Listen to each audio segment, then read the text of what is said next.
You guys asked for it, so I'm here to do it. I told you my story about how I found the villages, and I got over 100 emails saying that they wanted to hear other people's stories about how they found the villages. I wrote a few questions down. This is my neighbor, Paul.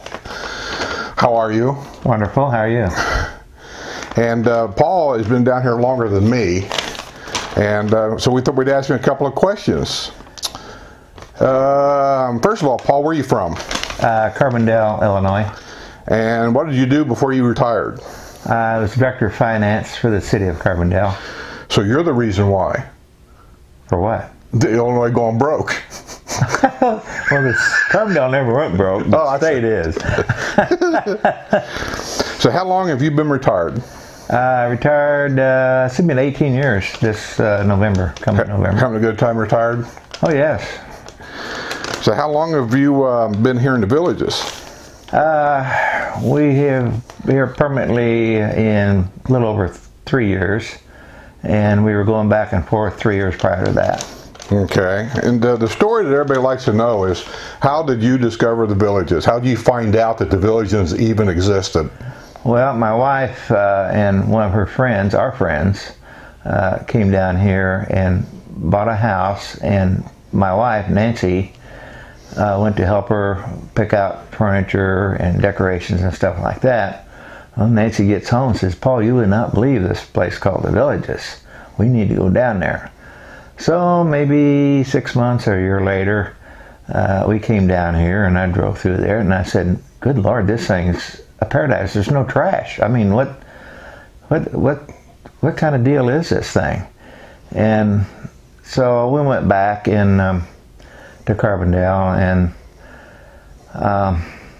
I had apartments, and I sold them, and I said, "Well, why don't we just buy like a 2-bedroom villa and still go back and forth?" And we did, and that was in 2012. And all of a sudden, we're spending 8 months down here. I said, "Why don't we just move down here and get a nicer, bigger home?" And that's what we did on February 2015. So, did you sell your house up north during or after the home crunch? We sold it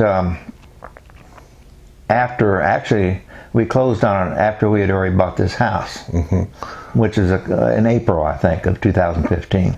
No, but remember when the home crisis, where all the home property values dropped to nothing during the Obama administration?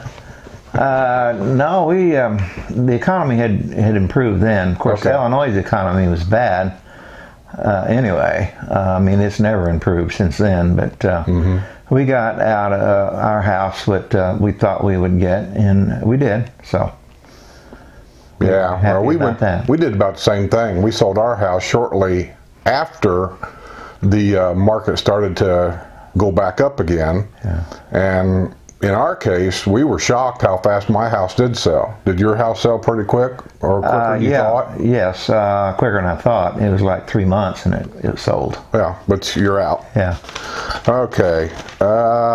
What's your opinion on the villages and what they offer here, and you know, the different things that you guys do here? Well, it's great. You know, it's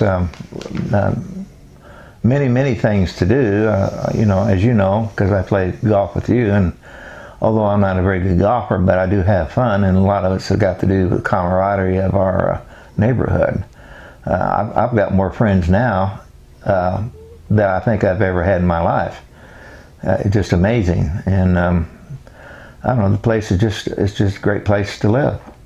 Do you think it's easier to make friends and it gets your groups together to do things in an area where there's brand new homes, or an area where there's pre-owned homes, or do you see any difference in that? Well, our salesman said, you move in this area here, and everybody's moving in within, you know, a year of each other, so you will have a lot of new friends. And boy, he was right about that. So a newer area, as far as you're concerned, is easier to get things going. I think so, because some of the, you know, the neighborhoods are kind of set with their own their group that they've met. But I've noticed here that you know, we've had new people move in here. We've had a couple houses sold in on our section here, and the people move in, and we treat them just like they were friends. So, do you think that's because of the way we are in this area? I think it is, yes. Because I've heard stories of other areas that don't do that. I know. Yeah. Our whole section here, we call ourselves the Hillsboro Cranes because we have a street named Nick about it. But we live in a peninsula. Yes, we do. We live in a peninsula, and we're all designer homes, and it's just a real friendly neighborhood that we have. I'm going to say, since I've been here, I've never had a problem doing anything with anybody. Right. You know. That's not to say I like everybody here, that I even know everybody here. I don't know everybody here. You know everybody here? No, but I would say a majority. I would say at least, I want to say 75, 80% I do. Do you? Yeah. I see golf carts going down the road all the time, and I don't know who they are. Well, a lot of them are spies. Checking on us. They can't believe making sure our yard's mowed. Our neighborhood is. Oh yeah, it's a great neighborhood. I will say that. Okay, so I wanted to ask a couple of questions. You started a club, and then you guys also have a unofficial kind of club. Tell us about your Mercedes club that you started. Yeah, me and another person. Well, I had my car at a car show up there at Spanish Springs, and the guy dropped a card off in my car, and he says, "Call me. I'm thinking about starting a Mercedes club." So about a week or two went by, and I called him. He says, "Yeah." He says, "I've already been with the Villages people and got all the preliminary stuff done." And I said, "Well, me and this other guy, we're thinking about starting one. And since you've already done all that, let's get together." And we started out, and we needed 5 members to start. Well, I got, I think, 6 just in our neighborhood section here. Oh, really? Yeah, and that got us going. So that was like 1, 2, 3. It was 9 of us right off the bat, and now we're up to 75. 75 members? 75 members, and this was early March is when we started. I'll say it hadn't even been a year yet. Yeah, it's March 12th is when we started. Yeah. Where do you guys meet at? Right now we're meeting at Rohan Rec Center. One of our rec centers. Rec centers, yeah. Mm-hmm. Every month? Once, yeah. It's the second Tuesday of every month at 4 o'clock in the afternoon. And then after the meeting, we all go out to eat somewhere at a certain restaurant. Right. Do you have to own a Mercedes to be a member of your club? No, you do not. We call it be a Mercedes interest kind of enthusiast. Enthusiast. Yes, and we have several members that way. Right. Yeah. Well, I'm just kind of curious. You know, the car clubs here are vast. They have what, the state or maybe the United States' largest Corvette club here? I'm not sure. I haven't heard that, but I belong to another club, the Villages Antique Car Club of the USA. And by the way, I also belong to the National Mercedes Club of America.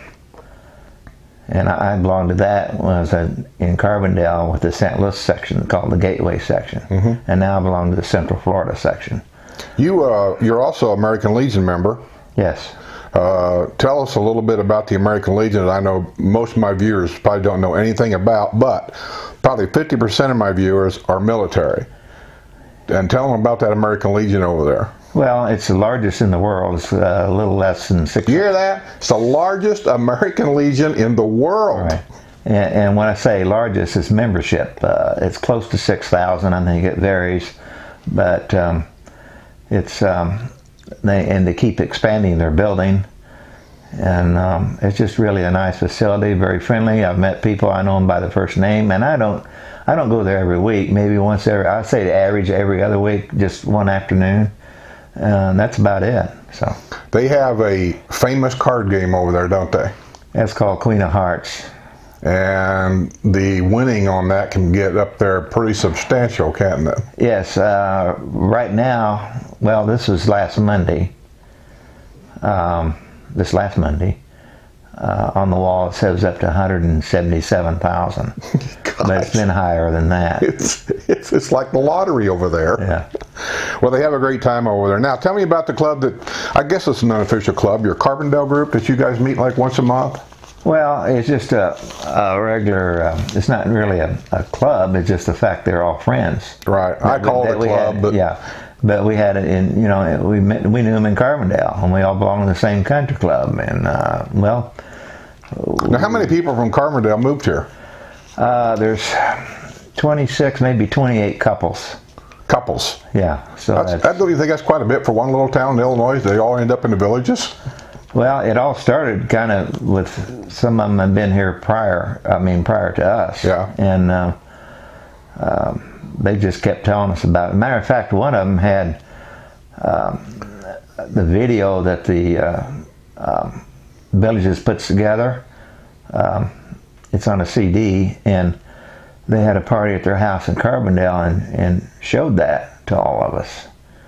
And that kind of got everybody's interest kind of accelerated. Well, that's good. Yeah. One last question, and we'll get out of here. Okay. Do you have any regrets? No, none whatsoever. None? No. So you're here until they carry you out in a box? Yeah. Right. Yeah. That's what I say. Yeah. And if I keep shrinking, it'll be a little box. So, you heard it here. Yeah. All right, we're going to get out of here. Yeah. And hope this helps with some of you guys' decision of what to do. Yeah. And so you know how I always end my videos, so I'll see you all on the other side. Okay.